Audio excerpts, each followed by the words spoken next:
45 सालों में सबसे ज़्यादा इस देश में बेरोजगारी है वो नरेंद्र मोदी जी के शासनकाल में हुआ है।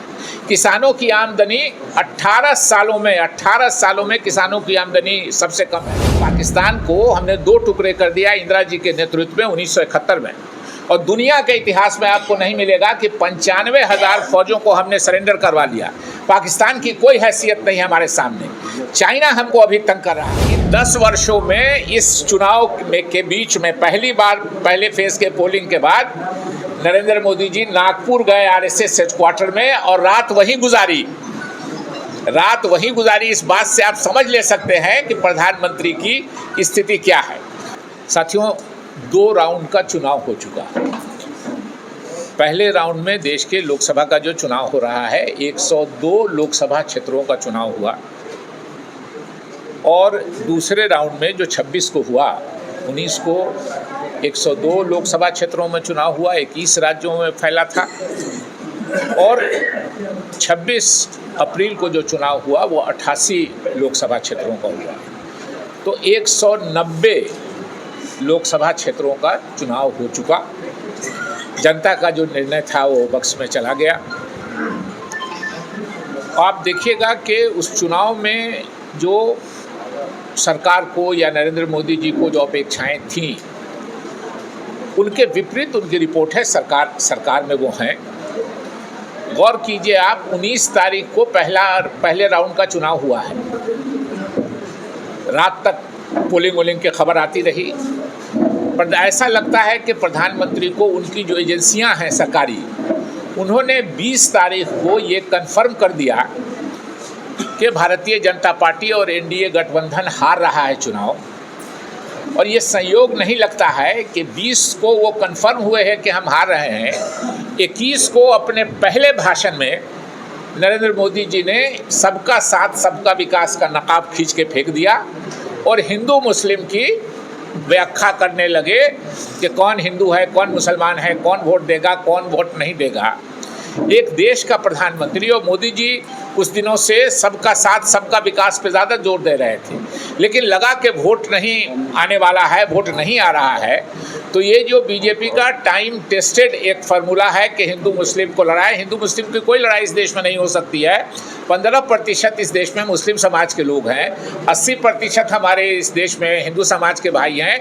100 में 80 और 15 में कोई लड़ाई नहीं हो सकती है, लेकिन एक काल्पनिक लड़ाई नरेंद्र मोदी जी और उनकी पार्टी का ये है, और इसीलिए उन्होंने अब विकास का मुद्दा छोड़ दिया। कांग्रेस के मैनिफेस्टो में कहीं हिंदू या मुस्लिम इस शब्द का उपयोग नहीं किया गया।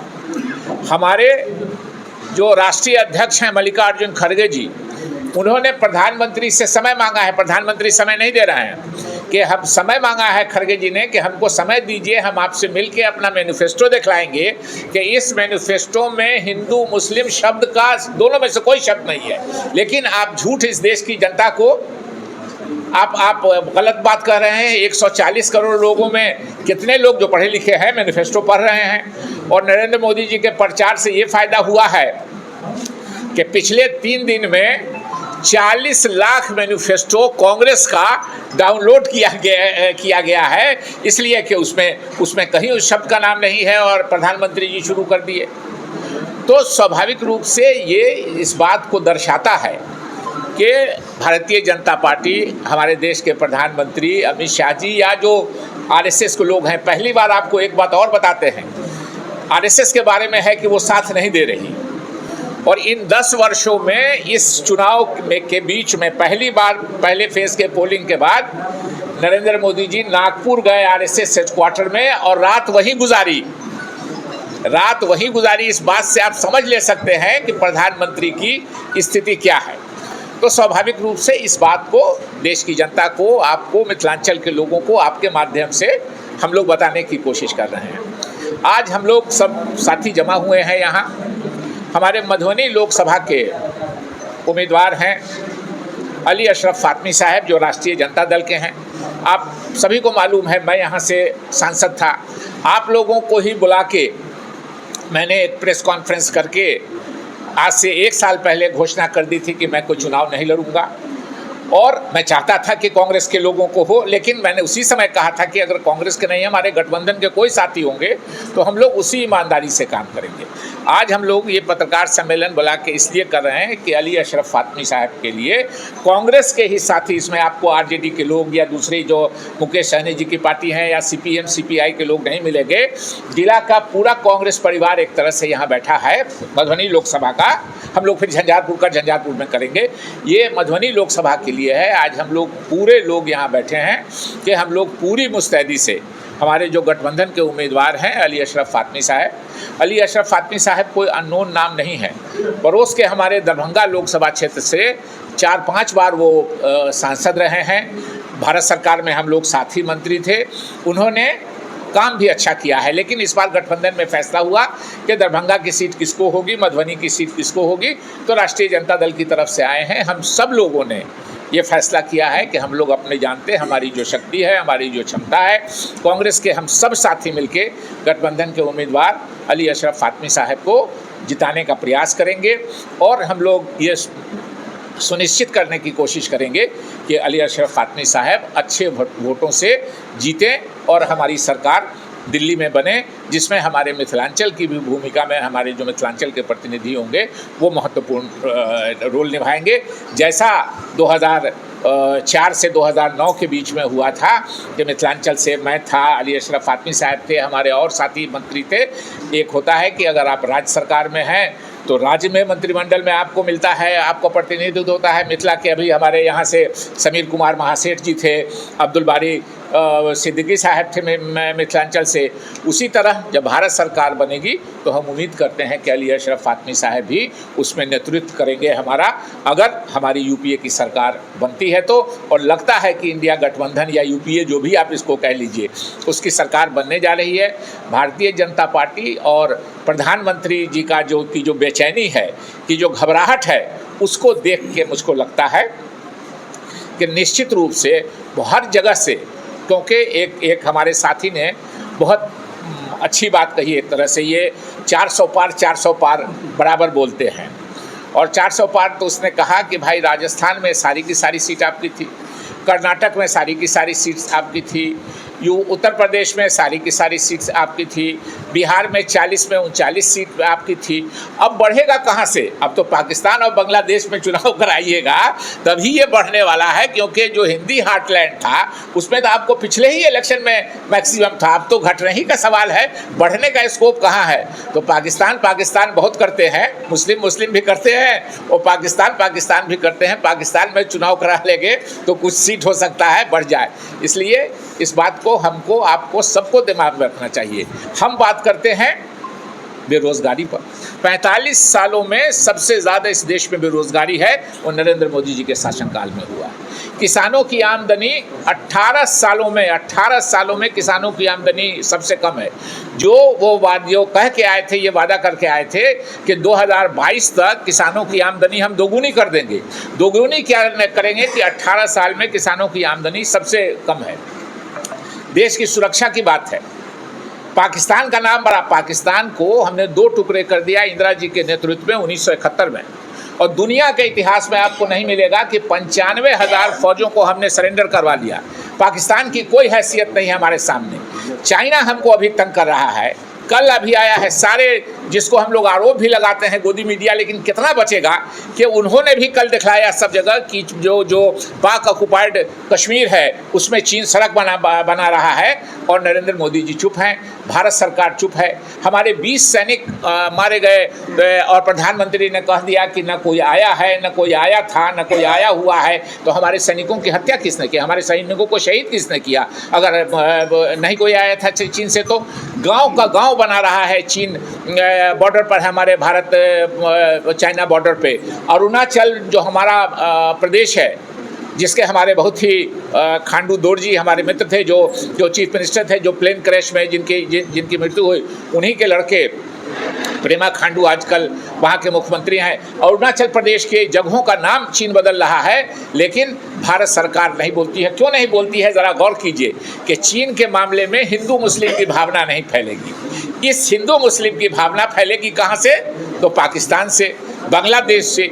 इसीलिए प्रधानमंत्री जो असल खतरा है उस पर चर्चा नहीं करते हैं देश को। और जो नकली खतरा है 95,000, उसकी कोई हैसियत है पाकिस्तान की? अब 95,000 फौजों का लिखित सरेंडर, दुनिया के इतिहास में आपको नहीं मिलेगा कि 95,000 फौजों का लिखित सरेंडर करा दिया। तो हम उस पर बात करना चाहते हैं, भ्रष्टाचार पे बात करना चाहते हैं। जो भ्रष्टाचार किया है इलेक्ट्रल बॉन्ड में, जिसको कहते हैं कि छिनतई करना।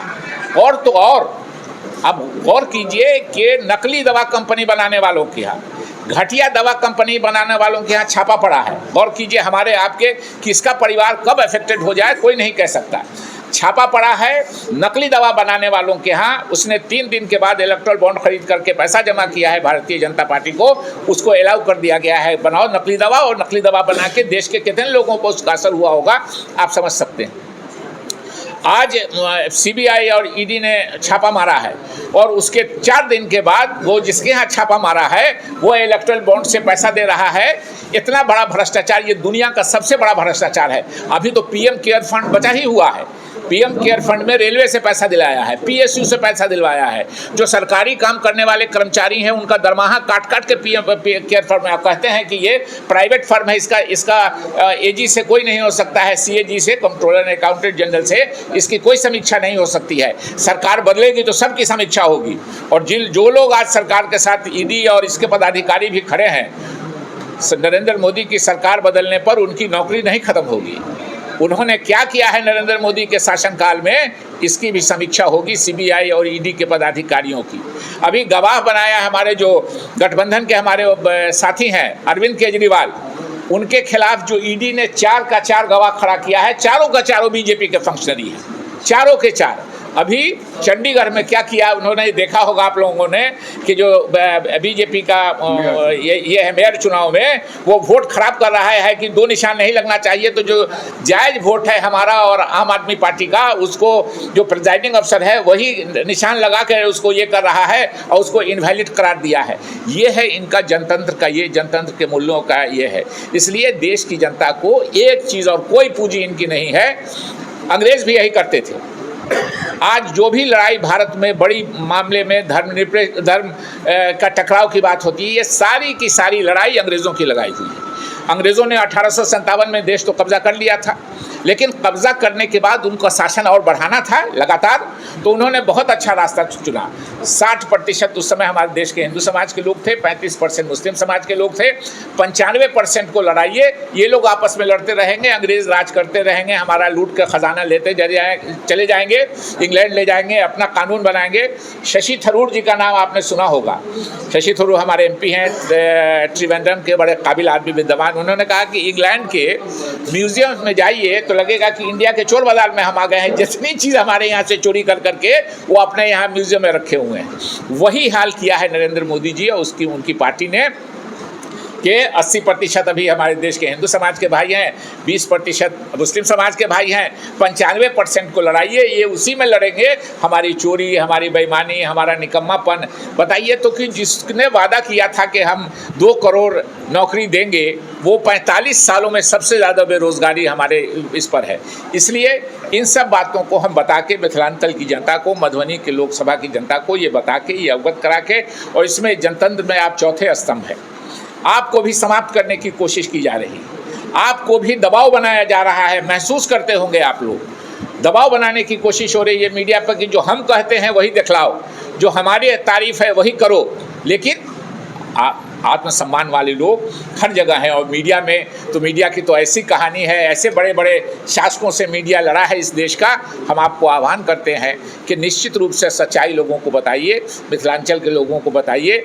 आज हम केवल अली अशरफ फातमी साहब जो मधुबनी में हमारे गठबंधन के उम्मीदवार हैं, उनके पक्ष में उनका काम है। आपको मिल जाएगा कि उन्होंने क्या क्या काम किया है। बगल का दरभंगा पड़ोस का क्षेत्र है, मधुबनी ज़िला का भी लोकसभा का भी कुछ पड़ता है।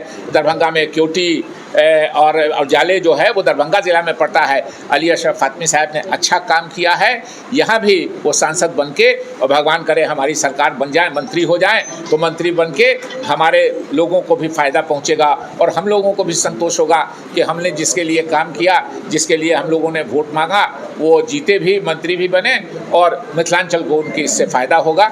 मैं इसी के लिए आपसे आज प्रेस को मैंने संबोधन किया है। अगर हमारे कोई साथी कोई सवाल पूछना चाहें, झंझारपुर के बारे में यह है कि वहाँ प्रोग्राम बन रहा है, 2 या 3 तारीख के आसपास हम लोग झंझारपुर भी जाएंगे, तो वहाँ उस समय में, आज ये केवल मधुबनी लोकसभा क्षेत्र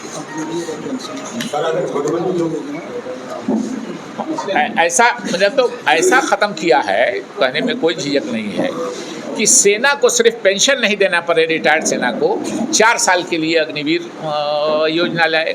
सेना के सारे लोग नाराज़ हैं। आप सोचिए कि जब हमारे यहाँ से सेना में जाता था लोग, तो वह था ये सैनिक है, अगर भगवान न करे, खुदा न करे, कोई शहीद होके आ गया, तो पूरा गांव, पूरा इलाका, पूरा जवार जिसको कहते हैं, वो अपना गर्वान्वित फील करता था उनके परिवार के साथ। उनको अब वो सारी योजना ख़त्म हो गई। 4 साल के बाद 22 साल के नौजवान को यहाँ रिटायर करा के घर भेज देगा और उसके बाद वो जीवन भर कुछ नहीं। जो एक गर्व होता था सेना में जाने के बाद, ये नरेंद्र मोदी जी की, ये तो एक तरह से देश के लिए खतरनाक है।